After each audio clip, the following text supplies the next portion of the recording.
कान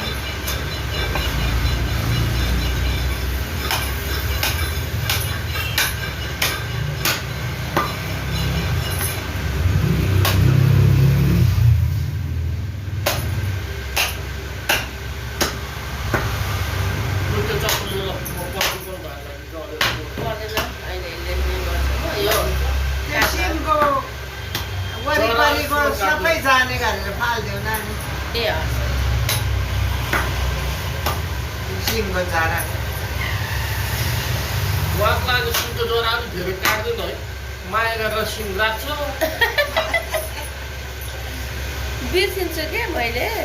जसलाई पनि त सिम चाहिँ अलिक काट्न भन्यो त्यो टुक्क मात्र काटेको छु कतिले गएर आफू एक पिस मासु खानु जस्तो भए पनि अब यसो अलिकति बढी भयो भने खाऊँ भनेर नि सानो सानो बनाइदियो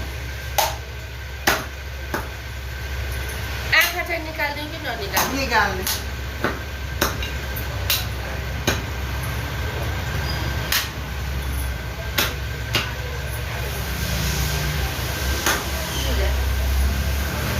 खानु पनि आफै झरो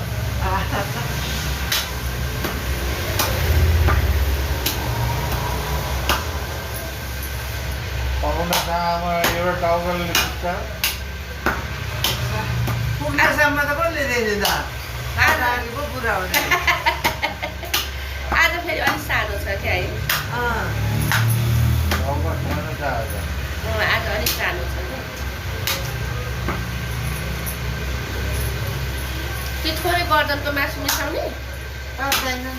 पर्दैन मिसाउने अलिकति धेरै हुन्छ पैसा पनि धेरै हुन्छ मासु पनि धेरै हुन्छ चन्दन लाउनु बेलाउनु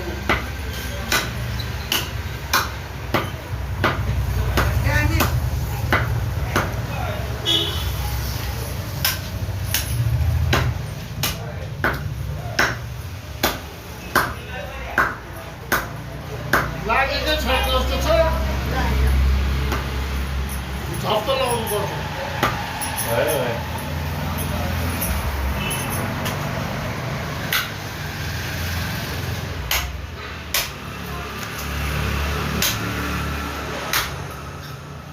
आफैले लगाएको रहेनछ हामी त जसलाई लगाए पनि भयो भने लाउने त हो